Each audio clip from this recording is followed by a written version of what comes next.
Oh, hello there. Welcome back to another player profile and projection. It's Talkin Yanks, brought to you by SeatGeek. We are talking about Isiah Kiner-Falefa, a.k.a. Izzy, a.k.a. IKF, a.k.a. Kiner, a.k.a. Kalefa, a.k.a. Hawaiian Hustle, a.k.a. the Physical King. Jake, how you doing?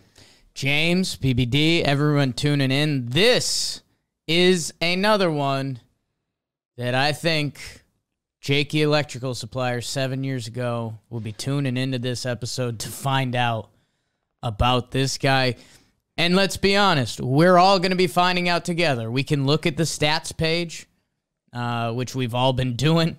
But until we see it in pinstripes day to day, there's going to be a lot of mixed motions about this. You guys have probably seen, if you didn't see our vlog from our Arizona spring training trip when the trade was announced, a lot of mixed emotions.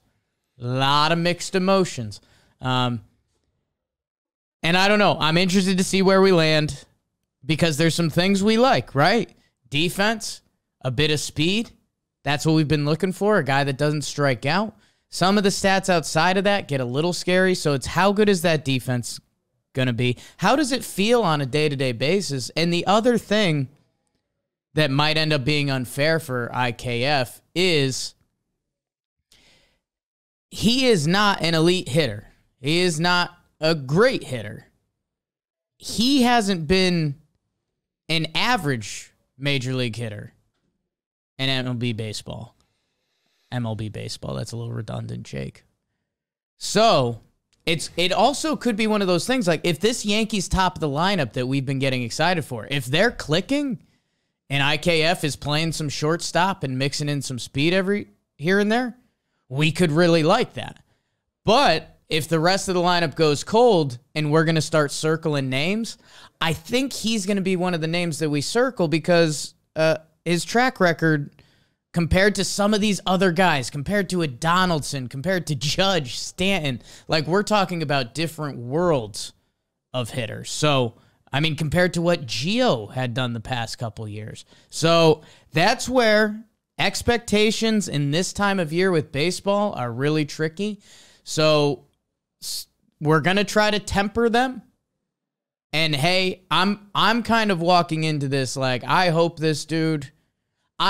I have to take back some of my words about this guy. I was going to give just like a formal warning up front. He's having a good spring training. Spring training is the line of eternal optimism. A lot of Yankee fans that I've seen on the Twitter sphere and the Reddits and the out and about are getting themselves very excited about Isiah Kiner-Falefa. We saw in the last episode, people were like putting him in the leadoff spot, which is confusing me. So just like up front, Jake and I are very down on Isiah Kiner-Falefa. Happy, as always, to be proven wrong. Root for the people that wear pinstripes. I hope that he's a crowd favorite, wins us over, and has his moments. We don't see how that can happen. And just so there you go. Like that's, I just want to, like, there's some players we are way more positive and the crowd gets upset on us because they're down and we're up. We are down and some of you are probably up, and this episode's going to come off whiny or whatever. Like, there's definitely some people like, you guys are so negative and down. But man, am I like, I can't believe this was the move. He did overhaul his swing. Sure. The sign of someone who's a good hitter. Maybe it works out. He's not a shortstop. Didn't come up through the minors being a shortstop. Didn't come into the major.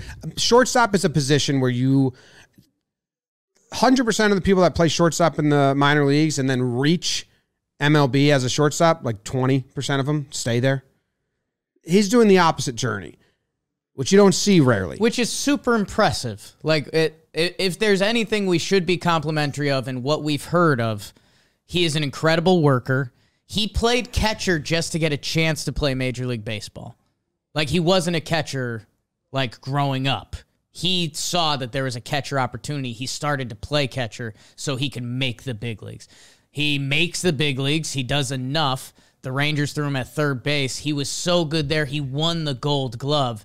Very impressive that they said, we think this guy has the range and the arm to play shortstop. He did, and some of the numbers really did like him last year as a 156 game everyday shortstop. Yeah, so the range, that is incredibly impressive. It is. Not a lot of players do that. Yes. It is impressive that he's got the ability to play everywhere. But a bona fide shortstop's a bona fide shortstop. He comes up as a shortstop, stays as a shortstop. They were moving him around in the minors. He caught like 40 games at catcher in the minors. He was into third base when he got to Double-A and was just a utility guy because he's a glove-first guy. He's a glove-first guy. So the Rangers also moved him to short because they traded Elvis Andrus for contract relief, and then they signed two of the best shortstop on the market. It's not like they got rid of guys to put him at short. It was kind of like, these make sense for our payroll, and he was their stopgap before the big signing. So last year for them, things kind of played out well for Texas. I'm going to be honest with you. Last year for them was kind of a bonus year, and they kind of said, if Isiah Kiner-Falefa can be a very good defensive shortstop, he will have value. Mm-hmm. And they traded him at what is easily the peak value of his career. And hey, maybe the Yankees seen something and that value will continue to go up. His defense potentially improves with another full year at shortstop. Maybe the hitting improves. The guy's supposedly a workaholic, but you're banking on some big stuff there. Joe's McFly was in here before, BBD, our guy. We were just Yankee fans yucking. New show. YFY. Yankee fans yucking. The problem with last year's team was the hitting. We saw a crop of free agent shortstops that's never been seen before in Major League Baseball. We are the New York Yankees who stayed under a luxury tax last year.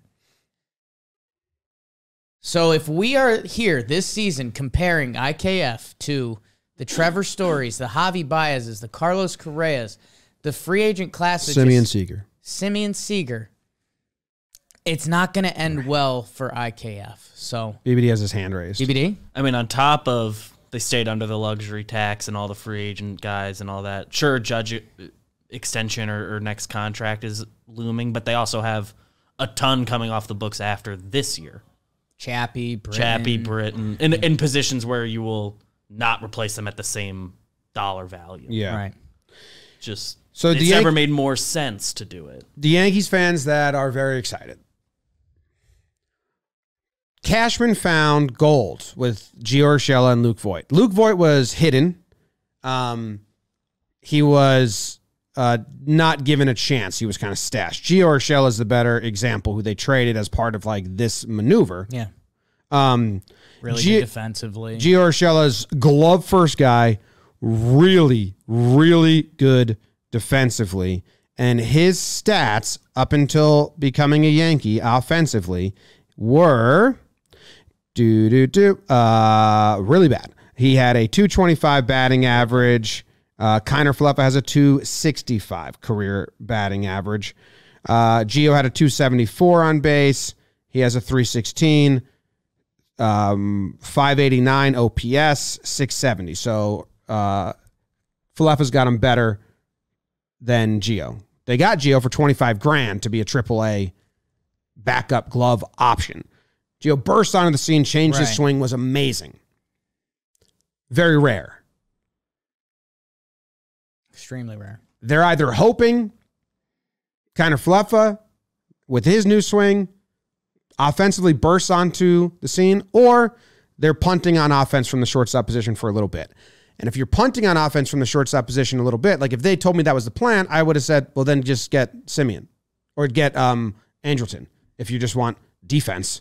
Because we got a guy who's not even a defense guy so far, not a lock. He can be great, but not a lock. He's just not a lock anywhere. It's not a lock, and, there's some of our analytically driven Yankee fans. Andrelton, I think, has taken a step back where IKF has taken a step up. So we'll see, and, hey, that's why a lot of the people in the Yankees front office get paid money. I guess one of the things that's unfortunate, and I think would have us slightly more excited for IKF, is how things went down at the catcher position, which I know we're going to have a PPP coming up on that, is that There's not really a world where Isiah Kiner-Falefa is a plus hitter. Like, you just gave the Gio story. Those do not happen in baseball a lot. The only thing that's helping me could hit. He just couldn't run or play. The only thing that's helping me is he did retool his entire swing. Like he has a new leg kick, so it's like okay, maybe, but and it's like the Justin Turner guy who's like done that to people. So if Gary Sanchez was still on the team, those are fighting words in some Yankee alleys, huh? If Gary Sanchez was still on the team, I think I would have a little more hope for IKF. Like if he was just the 9-hole. He's going to slap it around. When he gets on base, he's going to be pesky, and he's going to be a glove-first guy at shortstop. I think I'd be drinking that Kool-Aid just a little more. And then I would also be saying what I'm going to say now. The Yankees have 2 legitimate shortstop prospects nipping at his heels. And do I think there's a little bit of the front office that wants them to catch IKF? I absolutely do. So a lot of my emotions towards this topic and to Isiah Kiner-Falefa aren't necessarily even fully directed at him. It's a little bit the Yankees offseason as a whole, the catching position, the Yankees prospects on the way, and if I'm being honest, there's a little bit of a fascination for me that if one of the young shortstops came up and they were a guy and they won the job, and that's awesome. This guy is a dream bench piece. A dream bench piece. Like, this guy can run a little bit. He can give you gold glove defense at third. He can give you supposedly really good defense at short. He can potentially hop behind the dish. If you can play shortstop, you can play second base. Like, I guess that's where I start jumping to that dream world, because it is really tough for me. The guy has never had an over 700 OPS at any level since rookie ball. For us to fall in love with that guy is going to be tough. I hope prove me wrong, dude. Hawaiian hustle, I'll buy into that. But man, I just think it's an almost unfair uphill battle from what our expectations are as Yankee fans and the shortstop position. Yeah, I agree. BBD, can you put this picture on screen for me? Okay. Picture time. Hold on. And you can put it on that screen, and then it'll be. Yeah, that's what I meant. I'm just gonna put it over there real quick. Gotcha. It sounded like a screenshot sound that you're saying. Yes, I did, but I'm gonna put the screenshot. You want me to read his projections? Would you say, Jake? Oh boy.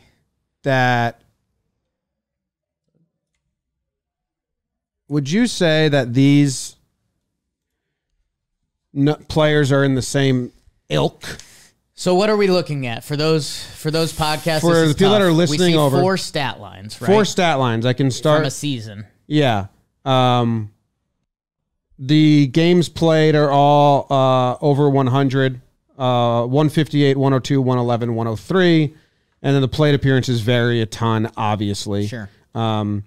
You have the slash line. So the OPS is 670, 665, 632, 677. The on-base percentage, 312, 286, 286, 354. Slugging all starts in the 3s. Batting average, one's really low, 202. The highest is 271. Right. Would you say they're same ilk of offensive profile? These are all in the same world. I think if the one that seems like an outlier is the 202 batting average, but the 15 homers, almost double the home runs, but a very different feel batting average wise when someone comes to the plate.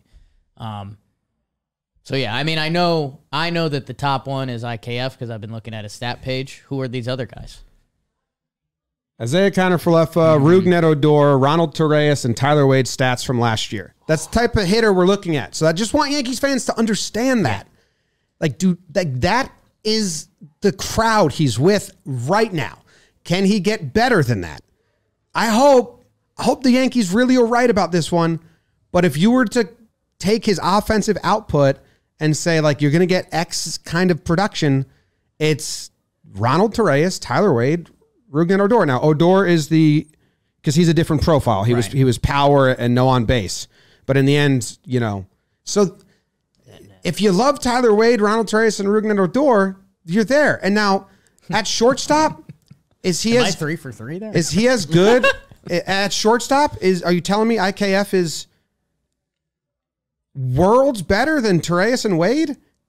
I got to see that. I got to watch it every day because right now I would say they're the same ilk at short as well. I can't say worlds better. He should be an everyday shortstop than Tyler Wade and Toe.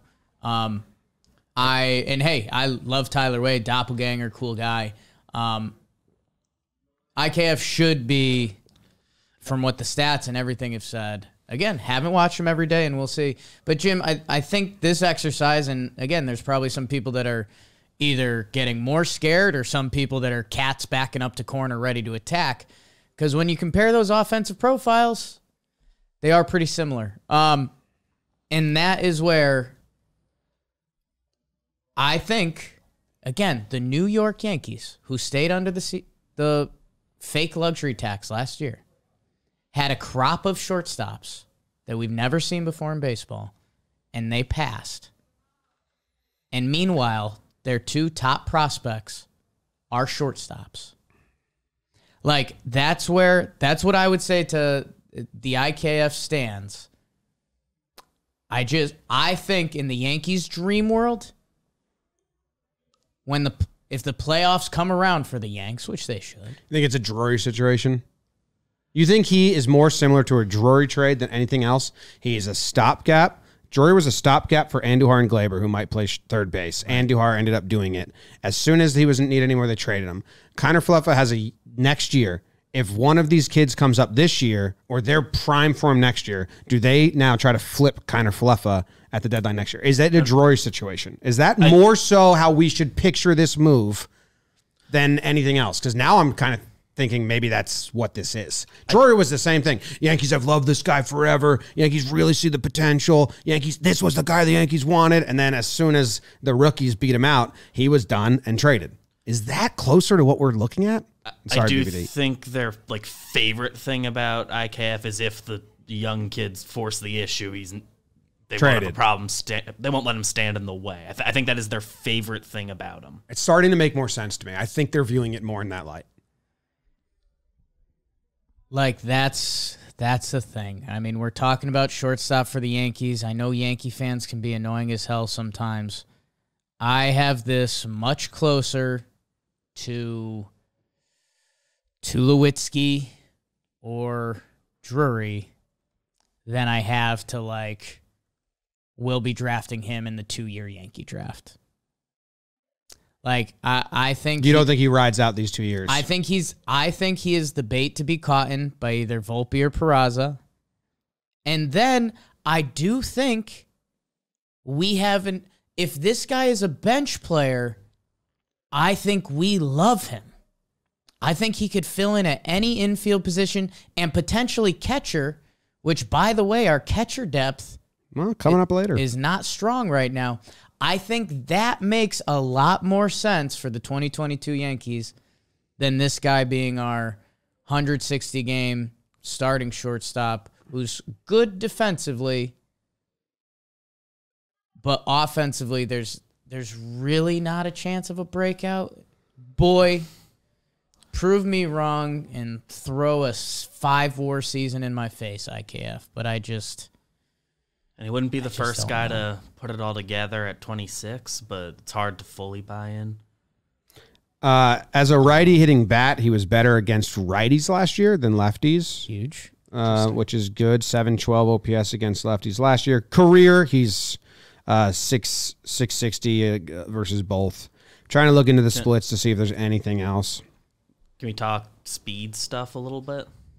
Sure. I sent you guys a sprint speed leaderboard. We've been talking a lot in the office because he's not one of the 10 fastest players in baseball. He's not a guy who's speed first, but he has nice speed and will be the fastest regular Yankee. So by Statcast sprint speed, he's 28 feet per second. It's like me bragging about being taller than Jake. He's 28 feet per second according to Statcast and Baseball Savant, whatever. which is the exact same as Altuve, Jorge Polanco, Willie Adames, Adam Eaton, Bo Bichette, Tim Anderson. He's like, he is in an upper level speed tier. He's above average speed. He's got good speed. I don't know how it translates to actual base running. We got to see that, but like we've seen, Rizzo's not fast, but a good base runner. Luis Robert is in that exact same sprint speed.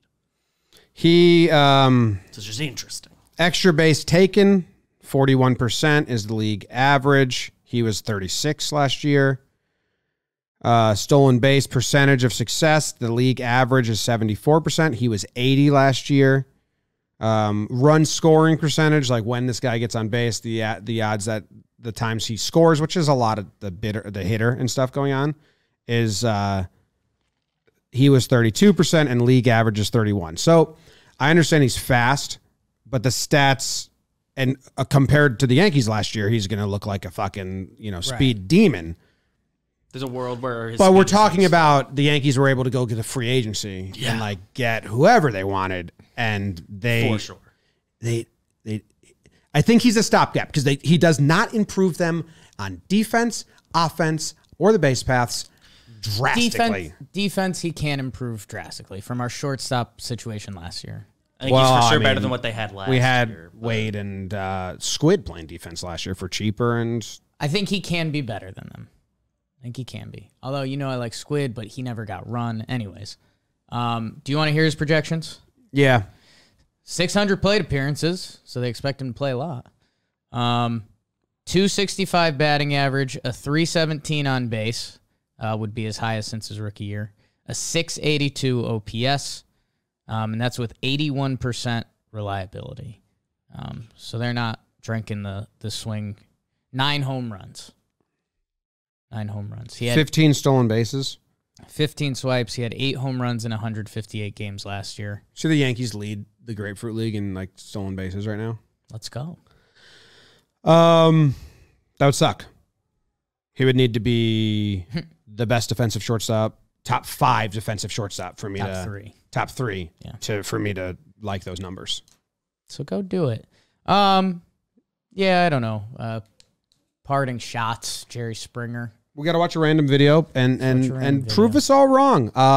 We watched some random videos. Yeah, we did with Joe's. That was defense. We'll see what comes up. Yeah. More so, frustration more lies with the Yankees that this was the top of their board. That's like this episode. It's not like go prove us wrong, Izzy. But frustration lies with the Yankees that this was your. It doesn't seem like they went for the other dude. This was your main thing. This was the top of the board. I don't think it was. You think they missed on one of the other shortstops, or you think they won it 4-3? I think they were looking for a distraction for the young guys. This is a ground out to Corey Seager, who replaced him on the Rangers. They won it 4-3. Who's pitching there? Russ Rippling. A 4-inning save. Ground ball shortstop. And I got him. Close play at first on a routine grounder. Sure, I love him. Kikuchi to Kiner-Falefa. Called strike. It. First pitch of the at bat. Seeing it. One more. Oh, boy. Strikes out swinging. It's rare. Doesn't strike out a lot. Oof. It's a nice pitch. We're going to find a good one. A ball. Okay. James Paxton, old friend. Okay, Pax daddy. In the infield and the outfield. Good eye. Take. Called strike. You got a nice. I have a going away statement. Foul ball. He's always been known as a catcher with good power. He can drive the ball. Solid defensively, trying to work better as far as his release times. Ball. I'm fly out. Holy shit. Line out. Line out could have been nice. Single. There we go. Big thing that they need to clean up is clean up those walks. And today has coming been back a off very, Ryan Presley. very good indication of how well you can play and impress the other team. There you go. Pass Correa. Take that, Correa. That's shortstop Jack Mayfield. That was a funny. That was Jack Mayfield. Never mind. Did you see how he turned back to first? It was cute. Very good indication of how well you can play and impress the other team by not having them get on base freely, making them swing their way. Is him being cute important? Sure. He can. Never mind. The thing I've been waiting to say for 5 minutes now is I think he's going to be closer to Adeiny Echeverria than Didi. I like the Drury comp. Stopgap, and they will part ways. Well, I think literally on this team, what Adeiny did, being the defensive sub, can run a little bit. I think that's where his role lands. Gold Glove, third baseman. Playing short. Hey, leave comments. Get us excited. We'll wait and see. Big opening day, and I will be happy to be wrong. I just can't believe it was the number one move. Not a top defensive shortstop. Can't hit. Not a top speed guy. Hell yeah. Be wrong, Jake.